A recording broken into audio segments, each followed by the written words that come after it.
เพราะว่าโกปงมันถ้าโปบีเสซะโปก้าวเช่นเนโปบีโตแต่ပြောင်းလဲเช่นเนဆိုရင်ရှိရမယ့်အချက်အားလုံးပဲမင်္ဂလာပါနော်အေကတော့ TikTok နဲ့ Facebook မှာ online marketing အကြောင်းတွေကိုမျှဝေပေးနေတဲ့သူတယောက်ပဲဖြစ်ပါတယ်ရှင်ဒီ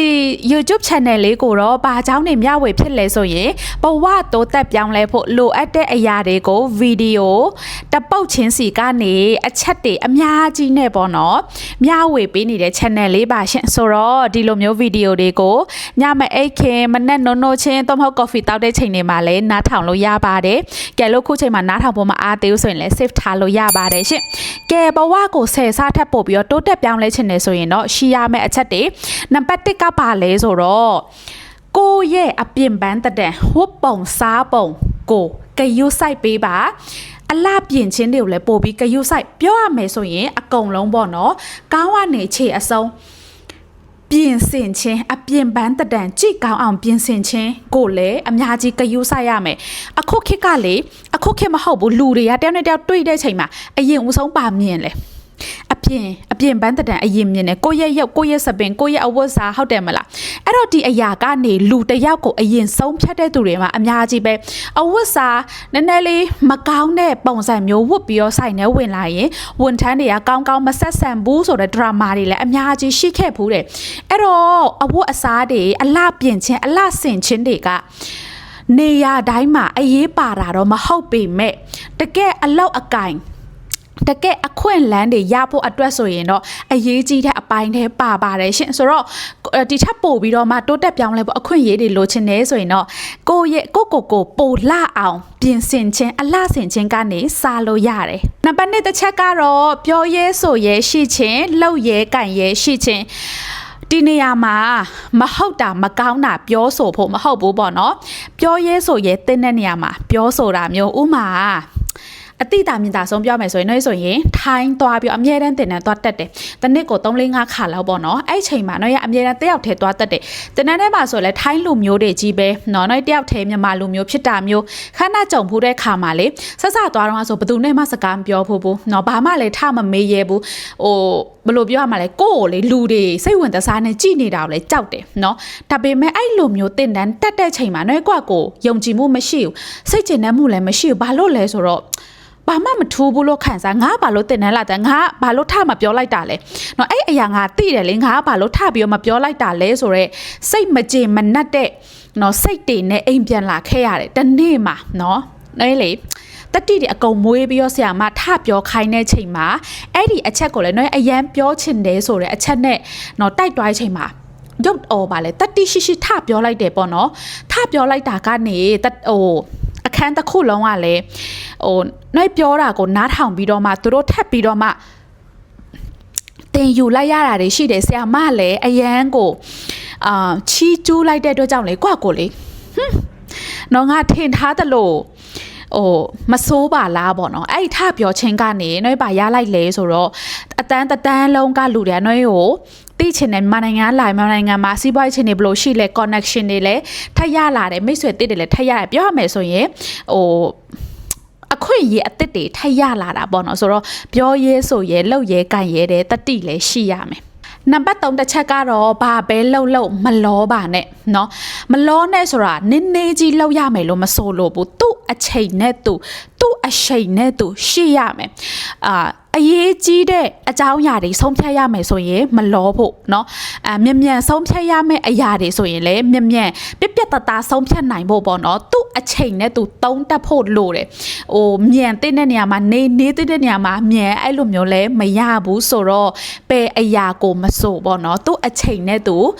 လောက်တက်ကင်တက်စဉ်းစားဆုံးဖြတ်တတ်ဖို့လိုတယ်နံပါတ်4တစ်ချက်ကတော့နည်းနည်းပြောပြီးတော့များနားထောင်ပါရှင်အဲ့တော့အဓိကတော့အများကြီးမပြောဖို့ပေါ့ဘယ်လိုနေရာတွေမှာလဲဆိုတော့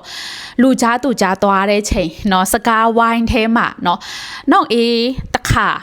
ကြုံဖူးတယ်เนาะထိုင်းမှာတင်တန်းသွားတက်တဲ့အချိန်ပဲ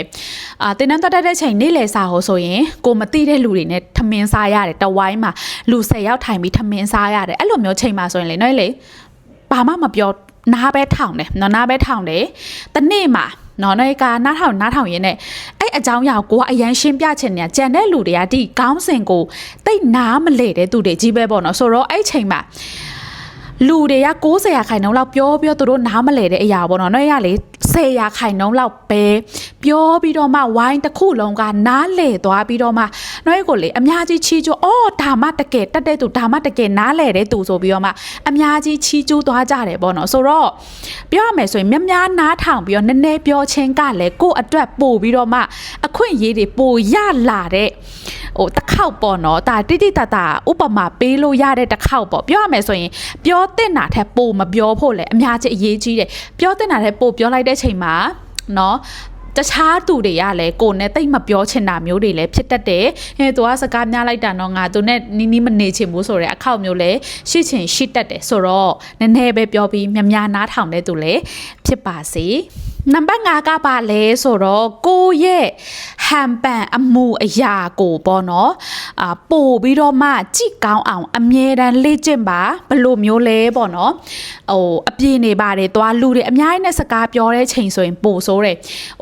ခါကုန်းနေတာဒီလိုမျိုးဖြစ်နေတာเนาะစကားပြောတဲ့ချိန်မှာလက်အမှုအရာတွေပါမလားဆွဲဆောင်မှုမရှိတာလမ်းလျှောက်တဲ့အချိန်စကားပြောတဲ့ချိန်မပြုံးတာဒါမျိုးတွေကအများကြီးအရေးပါတယ်အားလုံးနောက်ဆိုရင်ကိုနဲ့မတိတဲ့မရင်းနှီးတဲ့အတိုင်းဝိုင်းထဲသွားတော့မယ်ဆိုရင်ဒါမျိုးတွေအများကြီးဂရုစိုက်တယ်နံပါတ်1တစ်ချက်ပို့ဆိုတယ်နံပါတ်1တစ်ချက်အပြင်ပန်းတက်တယ်နော်အဝတ်စားဆင်ရင်အလှပဒါတွေကတော့နော်ပြည့်စုံပြီးသားအဲ့ဒီအပြင်ကိုစကားပြောတဲ့ချိန်တော့ကိုရဲ့ဗာလဲပစနန်တွေနော်ကိုရဲ့အပြုံးတွေလက်အမူအရာတွေနော်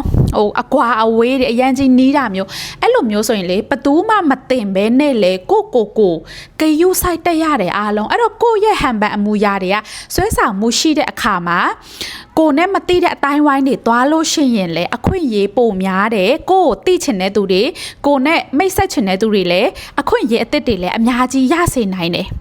နံပါတ်6တစ်ချက်ကတော့ feeling စိတ်ခံစားချက်ကိုထိန်းနိုင်တဲ့သူဖြစ်အောင်စ조사เนาะ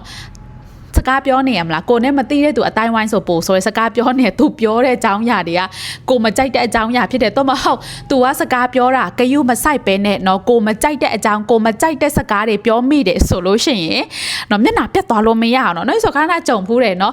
ဒီအကြောင်းအရာငါမကြိုက်တိုင်းမဲ့ပြုံးနေရတော့ပဲဘာလို့လဲဆိုတော့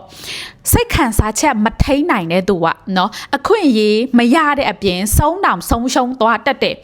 ကိုမကြိုက်တဲ့စကားပြောတဲ့သူကကိုအခွင့်အရေးအကြီးကြီးလာပေးမဲ့သူဖြစ်နေရင်ဘယ်လိုလုပ်မလဲပေါ့နော်ဆိုတော့ feeling ကိုရဲ့စိတ်ခံစားချက်ကိုနေရတိုင်းမှာထိန်းတက်ရတယ်အချိန်နေတိုင်းမှာထိန်းတက်ရတယ်စိတ်မတူရအောင်မဟုတ်ဘူးတော်ရမထွက်ရအောင်မဟုတ်ဘူးဒါပေမဲ့ထိန်းတဲ့နေရာမှာထိန်းเนาะထိန်းလို့မထိန်းစရာမလိုတဲ့နေရာမှာဆိုပောက်ကွဲလို့ရရင်ကိစ္စမရှိဘူးပေါ့နော်အဲ့လိုမျိုးအချိန်နဲ့အခါနဲ့တိတက်လို့ရှိရင်ပိုကောင်းပါတယ်ရှင်နံပါတ်9ပါလဲဆိုတော့ကိုယုံကြည်မှုအမြဲတမ်းရှိနေအောင်တည်ဆောက်ရမယ်ဥပမာကိုနဲ့မတိမကျွမ်းဝင်မရင်းနှီးတဲ့အတိုင်းဝိုင်းထဲသွားတယ်မလားကိုကနော်ကျမဘသူနော်မိတ်ဆက်တော့မဲ့ချိန်မှာကွာယုံကြည်မှုတစ်ခုရှိအောင်နော်ကိုမိတ်ဆက်ရတယ်ကိုတီဆောက်တက်ရတယ်နော်ခုနကနော်ပြောလာတဲ့အချက်တွေ1 2 3 4 5 6ရှိတယ်ဒီ6ချက်စလုံးကိုလုံနိုင်ရင်အခုပြောတဲ့ယုံကြည်မှုတစင်ကတော့ရပြီးသားအဲ့ဒီအပြင်ကိုနော်ကိုတကယ်အလောက်လောက်ပြီးရလာတဲ့ရလက်တွေလေကိုစီမှာရှိနေရမယ်ဒါတွေကိုတော့ကိုအမြဲတမ်းတိဆောက်ရမယ်ပေါ့နော်ဥမာနော်ကိုမိတ်ဆက်တယ်ကိုနဲ့မသိတဲ့လူမှာမင်္ဂလာပါရှင်ကျမတော့မြန်မာနိုင်ငံမှာ online marketing တွေကိုသင်ပေးတဲ့ trainer တယောက်ဖြစ်ပါတယ်page နဲ့ TikTok နဲ့ run နေတယ် page မှာ follower เนาะ4သိန်း TikTok မှာ follower 3သိန်းခွဲရှိနေပါပြီကျမရဲ့တင်နန်းသူတင်နန်းသားတွေကလည်းအရောက်ပေါင်းရာချီထောင်ချီရှိနေပါပြီရှင်ဒါမျိုးတွေဆိုရင်မိတ်ဆက်ကလေးယုံကြည်မှုရှိပြီးသားခုနပြောတဲ့1ကနေ6ထိအချက်လုံနိုင်လို့ရှင်ပို့ပြီးတော့မှเนาะကောင်းသွားပြီအခွင့်အရေးပို့ရတယ်ဘဝတိုးတက်ပြောင်းလဲဖို့အခွင့်အရေးတွေလည်းပို့ပြီးတော့မှရှိမယ်ဆိုတော့ဒီဗီဒီယိုကိုအဆုံးထိနားထောင်ပြီးတော့ပေါ့နော်ကိုရောပဲ့အချက်လိုအပ်နေလေကိုပြန်ဖြည့်လို့ရတယ်တကယ်တမ်းစီးပွားရေးလုပ်တဲ့ချိန်မှာတော့မဟုတ်နေ့တနေ့ကိုဖြတ်တန်းတဲ့ချိန်မှာတော့မသိ မရင်းနှီးတဲ့လူတွေအတိုင်းဝိုင်းတွေနဲ့ဆက်ဆံရမယ့်သူတွေမှာအများကြီးပဲအဲ့တော့ဒီအချက်တွေလုံနိုင်လို့ရှိရင်ကိုယ့်ရဲ့အလုပ်အတွက်စီးပွားရေးအတွက်လည်းပို့ပြီးတော့မှအခွင့်အရေးတွေရမယ်ကိုယ့်ကိုယ်လည်းပို့ပြီးတော့တိုးတက်ပြောင်းလဲဖို့အခွင့်အရေးတွေလည်းရှိပါတယ်ရှင်ဆိုတော့ဒီဗီဒီယိုကနေအကျိုးရှိတယ်ရလိုက်တယ်ဆိုရင်တခုခုမှန်းခဲ့ပေးလို့ရပါတယ်နောက် AC ကနေ online marketing အကြောင်းတွေလေ့လာချင်တယ်ဆိုရင်တော့ပေးထားတဲ့ဒီ Viber QR code ကိုစကန်ဖတ်ပြီး Viber ထဲလာခဲ့ပါ online စလုပ်လို့ရတဲ့အဆင့်9ဆင့်ရေးထားတဲ့ ebook လေး free လာယူလို့ရပါတယ်ဆိုတော့ free ebook လို့လာရေးလို့ရှိရင် admin တွေကပို့ပေးမှာပါရှင်ဆိုတော့အဆုံးထိကြည့်ပေးရတဲ့အားလုံးကိုကျေးဇူးအများကြီးတင်ပါတယ်